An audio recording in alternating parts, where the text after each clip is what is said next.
So basically, all I need to go after pack wolves if I'm going to hunt wolves or coyotes.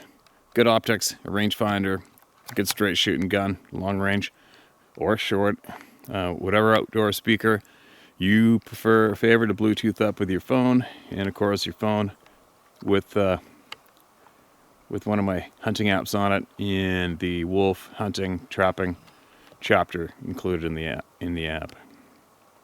And that's all you need. It's pretty simple. So what you want to do is you want to go out either in the evening or, well, anytime you get a chance to do it, you go. But what I do is, where I typically really want to go after these guys, I'll either do it along train tracks or a long frozen lake or a wide open riverbed or an open mountain slope with some clear cuts in it or whatever. But obviously, first of all, you need to have your wolf sign, right? So I'll either go around on my sled or my truck to find those fresh wolf prints, and if they're very fresh or you find a kill, guaranteed those wolves are going to be up above them in the timber. So what you want to do is, once you come across that fresh sign, you either keep driving until you're out of sight of where they potentially can see your truck, shut it off, hide it, or your sled, and get your speaker, get your gear ready, get your app, get your phone Bluetoothed up, and then I will hike back to, I'll stay out of sight, I'll hike back to a little point or a lookout or wherever it is I want to set up and call them to me, and then I'll start calling. So typically what I like to do if I'm calling in wolves is just start off with a single wolf howl, just a single wolf. It's not intimidating to a pack. There might only be, who knows how many wolves are there within earshot of you. It could be 3, it could be 6, 7, whatever. But if there's only a couple, you don't want to intimidate them by using an entire pack recording right off the bat. Because what you're doing when you're calling to these wolves is you are letting them know that a rival pack is in their territory and they are going to come and kick your ass. That's how it works. So let's see, I got a Bluetooth up right now. I've downloaded the app. I have hit the switch beside each recording that I want to take with me for the day. That's key, because now this will work without the internet connection, right? So watch how instant this is. I'm going to record, or hit play.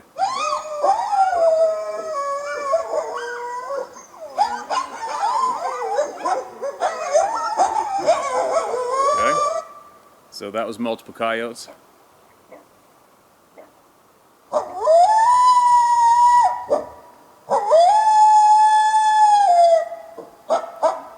Very sharp, it's very instantaneous. You can start it and stop it instantly. Yep, there's a dog in the truck behind the camera if you can hear it barking. What else we got here? Pack of wolves.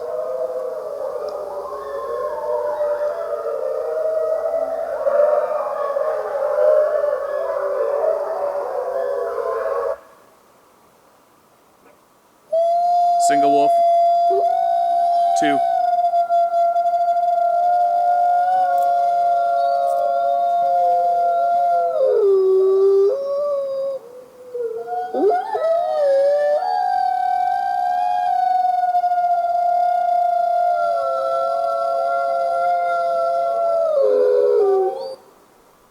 Okay, so I'll try a couple of single wolf howls right off the bat, and they'll just stay quiet.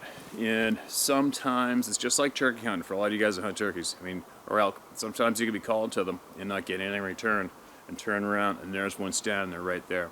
And I've had wolves do that numerous times. I've had big packs coming running at me to kick my ass after mouth calling them, just using my voice, over a fresh kill they just finished feeding off of all night long.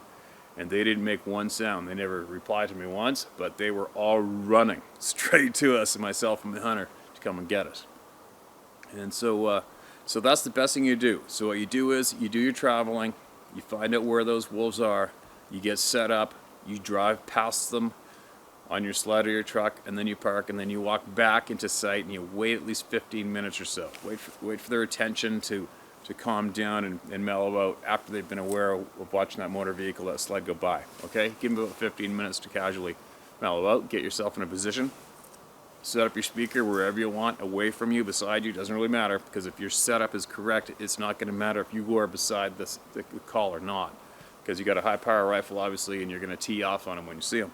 And then start off with that single howl, wait 5 minutes or even 2 or 3 minutes, give them another single howl, and then and don't do it anymore. Just wait a bit and use your binoculars and really start glassing and watching. Because a lot of times when I've gone after them with a rifle, meaning I'm not trapping them, I'll let out calls, I'll let out calls, I'll let out calls.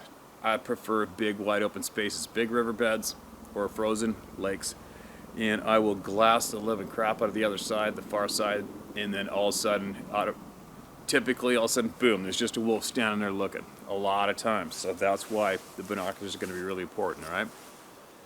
Then rangefinder, obviously, it's a no-brainer what the rangefinder does, but what I do before, if I'm not familiar with the zone I'm in, before I start calling, I pre-range all the typical places, the potential places where I'm likely to see a wolf and get a shot at one.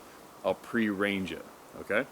And that's very important. Do it before the action goes down so that all your time is effective and every single one of your moves is correct and is productive. Just for another heads up, I will be adding on numerous, much more handy sounds to the call sections on each of the hunting apps and the Canines for Conservation app when we launch it.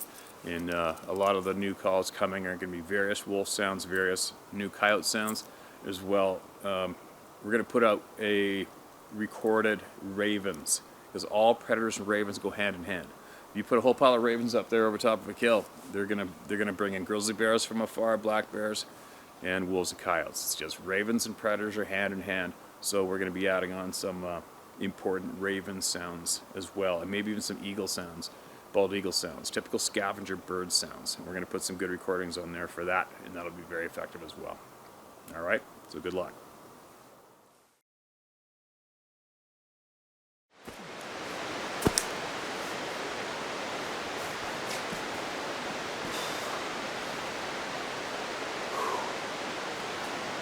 That was a hike.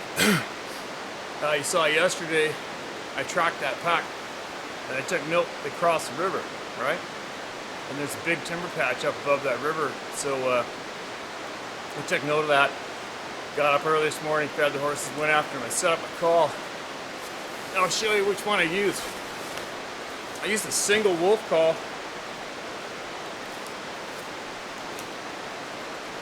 And I brought them right in. There's a couple of them there for sure. And then I didn't waste any time.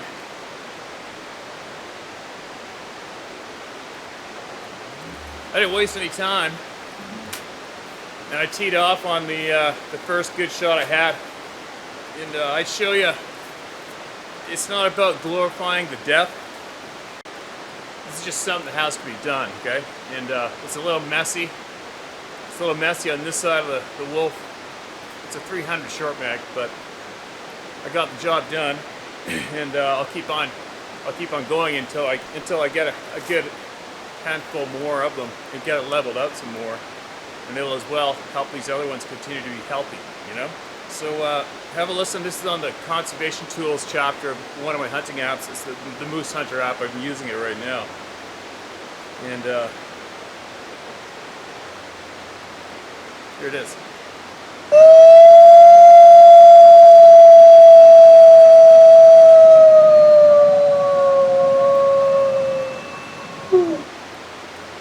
So I did that one about 3 times over the course of 15 minutes. Finally got him calling back, and I stayed quiet. And then I finished up with this.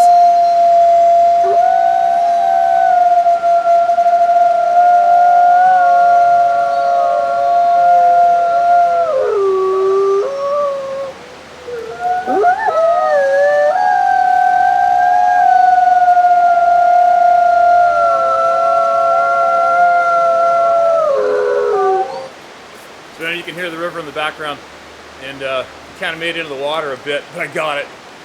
I dragged it up the bank to show you guys what's going on, but more just to show you guys that you can do it too, okay? And every little bit counts when it comes to conservation, wherever it is that it's needed, which is basically everywhere in British Columbia at this time, Idaho, many other states. So. That was a good success this morning, and now I gotta get my butt in gear, and I'm gonna keep on going. Because now they're missing a member of the pack.